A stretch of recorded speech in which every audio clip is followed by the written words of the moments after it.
This video is a very special video for me because this is the first time I am doing a Q&A session with my subscribers. Few days back I put up a post on my YouTube community page asking you all to put in a question that you like me to answer for you. So here it is. Please subscribe to the channel before we begin because this is going to be a lot of fun, a lot of engagement, and we are going to learn a lot of things from each other's questions. So let's begin with the Q&A. The first question is from Umesh and he's asked, what is the best lens for beginners in photography after a kit lens, a 50mm or 85mm lens? Now these lenses are prime lenses because they have fixed focal length like a 50mm and a 85mm. If you're talking about being a beginner, then definitely a 50mm lens is better because it gives you all that you need to start off with your first prime lens. You can shoot portraits, you can shoot weddings, you can shoot products and lots more. With the opening of 1.8, it's amazing to get a nice bokeh or a depth of field behind, but the 85mm will give you a much smoother and better depth of field because it has a focal range of 85mm and secondly it has more aperture blades than a 50mm. But to begin with, a 50mm lens is always a good start after a kit lens. I also have a 50mm lens and most of the photographers keep a 50mm lens handy because it is really a very good lens to use. Second question is from Amit Pandey. My question is how to get a different frame from other photographer at the same location. Now this, Amit, is a very interesting question. I am glad somebody asked me this question. Now a common mistake that we make, we go to a location, we pick up a camera and just start to shoot. Now take an example of Taj Mahal.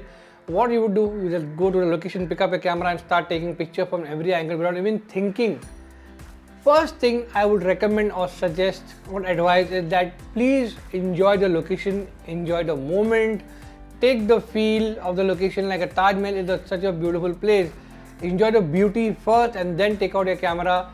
Look for compositions where you can really get something good, move around, go to a corner, go in the center of the monument, go behind, go to every possible angle and look what you can really get different from other photographers. Now this question cannot be answered in words, Amit, so I'm going to show you a couple of images from Taj Mahal, of course, which I have not shot because I have not been there, but for you to understand how different photographers shoot the same location. Now look at the first photo, such an average photograph. The camera has been at the eye level, the photographer has taken at the eye level and taken a shot, and that's it. Composition, a center composition, but very tight. The second one, a beautiful one shot in the golden hour with the nice golden rays of sun falling smoothly on the Taj Mahal. Two humans jumping in the air and use the shutter speed to freeze them and make it look magnificent. Now the third image is my favorite because the use of frame in a frame composition has made this picture look outstanding.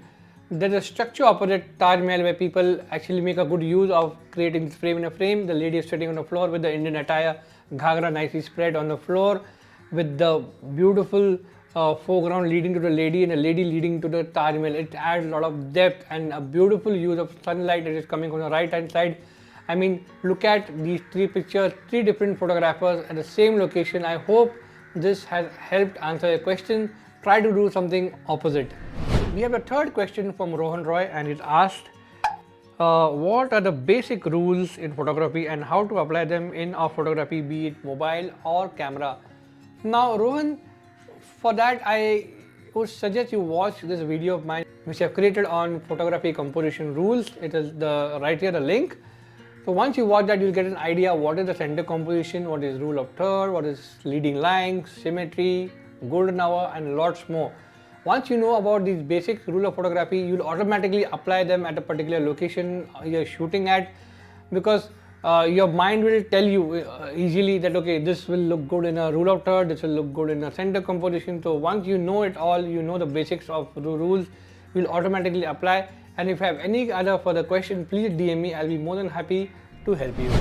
This question comes from a very dear friend of mine, Anuj Purti. Has been following me on Instagram and on YouTube for a very long time and I must thank him for that, for being so loyal to me always. Thanks a lot, Anuj. So here it is. We would love to know about your life and how you started photography and videography. So there is nothing very unusual about my life. I am just a very simple person. I am no celebrity at all. I live the same life that we all live. And basically a little bit about myself. I'm a filmmaker. I make corporate films for MNCs, for IT companies, for manufacturing companies. I like to travel, I like to sing, I like to play cricket, other than photography and YouTube. So I learned photography 9 years ago and the journey is still on. I'm learning every day by looking at some other videos and some other vlogs and articles on the internet. Learning should never stop, because the day you stop learning, you think you know it all, your growth as a photographer or in any field will stop and you will get stagnated. So every day, please learn at least one small thing, because small things put together create a bigger impact. The next question comes from another wonderful person. His name is Krishnendu, and he's also been a very strong support system for me for a very long time. Thanks a lot for that, Krishnendu. I really appreciate and value that. How to deal with creator strike, like no ideas hitting the head or just not going through the right track. Now this is called as a creator's roadblock, which we all face as creator. At one point of time, you run out of ideas and creativity. You have a burnout, and a burnout is not good, because then it will affect your mental health, and nothing is more important than your mental health. Remember that. If you think you are facing something like that, leave that particular task at that place and just move out, do something else. Like at times I also run out of YouTube ideas, creating new videos or doing some creative photography. I leave my camera, I leave everything and I do something else. Like as I said, I like to travel, I like to sing, I like to hear music, so I probably travel around.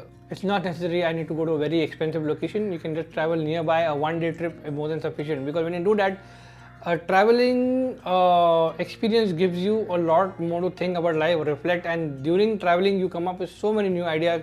By the time you're back, that roadblock is over. And one more example I would like to give you here is Krishnendu, that suppose you're doing a workout at the gym, which I need to start. I put on a lot of weight. Say you're doing a bicep curl, you picked up the dumbbell and you started to doing a repetition. At the 10th repetition, you feel that the muscle is tired and fatigued and you should drop the dumbbell. But you go for 11th one, and that has probably caused some kind of ligament tear or an injury to your muscle, which means for another 2 weeks or so you won't be able to work out because of the injury. It's better than having a 2 weeks injury that you put the dumbbell on the floor when you think your muscle is done. At the 10th repetition, have some water, take a rest of 1.5 minutes and then bounce back. That way you have not damaged your muscle and you're working out also. Our brain is also like a muscle, and it also tends to have a fatigue. It gets exhausted, it gets tired. So don't try to overdo something things. Just take a break when things are not moving in the right direction, and I'm very sure you can come back stronger. This question is from Chetan, and he's saying, "Sir, can you please tell how to edit perfect skin tones in Lightroom in some of the easiest ways?" Now I have put up a detailed video on my channel on Lightroom portrait editing. Chetan, I suggest you watch the video right up here. I'll give you a link. It makes your job more easier. If you have any question other than that after you watch the video, please send me a DM. I'll be more than happy to help you. Now to give you a quick tip, since you asked this question, do not use two different sources of light in terms of color, like one being yellow, one being white, because that mix up the light and gives a very unusual and a very unnatural look to your skin. Either use a yellow or use a white. White is preferable because it is more natural light. That way, when you go to the temperature panel in Lightroom, you can at least pull the slider towards warm or cool depending upon what light you use, and that's how you start to get a natural skin color. And I hope that has helped answer your question. ये सवाल आता है पीयूष से, जिन्होंने ये सवाल मुझे हिंदी में पूछा है। उनका सवाल कुछ ऐसा है, सर आप YouTube के अलावा क्या करते हो, और सर आपने क्या कोई कोर्स किया है फोटोग्राफी के ऊपर, और अगर किया है तो कहाँ से? By the way, lots of love भाई, बहुत बहुत शुक्रिया इतना प्यार और इतनी इज्जत के लिए पीयूष भाई। तो मैंने अभी थोड़ी देर पहले बताया कि मैं फिल्म बनाता हूँ, कॉर्पोरेट फिल्म बना रहा हूँ, मैन्युफैक्चरिंग कंपनी हो या IT हो या फिर एजुकेशन इंस्टीट्यूट हो, मैं उनके लिए फिल्म बनाता हूँ। उसके अलावा मैं फोटोग्राफी भी करता हूँ, जैसे कि प्रोडक्ट फोटोग्राफी हो गया, आर्किटेक्चरल फोटोग्राफी हो गया, रियल एस्टेट फोटोग्राफी हो गया, जो जिस चीज़ में मेरा एक्सपर्टीज है मैं ये सारी चीज़ें करता हूँ। और मैंने फोटोग्राफी का कोर्स आज से 9 साल पहले किया था। एक 2 संडे का कोर्स था वो, 5-5 घंटे का, यानी 10 घंटे का टोटल कोर्स था वो। उसमें मैंने सीखा कि किस तरह से एक्सपोजर ट्रायंगल, जैसे कि एपर्चर, ISO और शटर स्पीड काम करता है, और मुझे बहुत मज़ा आया जान के। उससे मेरी फोटोग्राफी का कंसेप्ट क्लियर हो गया। तो मैं सबसे ये रिक्वेस्ट करूंगा, एक फोटोग्राफी का वर्कशॉप लो। ऑनलाइन सीखना अच्छी बात है, यूट्यूब से सीखना अच्छी बात, पर उसके पहले अगर आप एक कोर्स करते हो जिसमें आप एक्चुअली एक क्लासरूम में हो, जिसमें स्टूडेंट्स हो, आपका एक गुरु हो, एक मेंटर है आपके साथ, वहाँ पे आप उनसे सवाल पूछ सकते हो लाइव, वो आपका प्रॉब्लम का सोल्यूशन बता सकते हैं। आपका नेटवर्किंग होता है ग्रुप के साथ और आप उनके साथ जुड़े रहते हो। तो वर्कशॉप बहुत इंपॉर्टेंट है।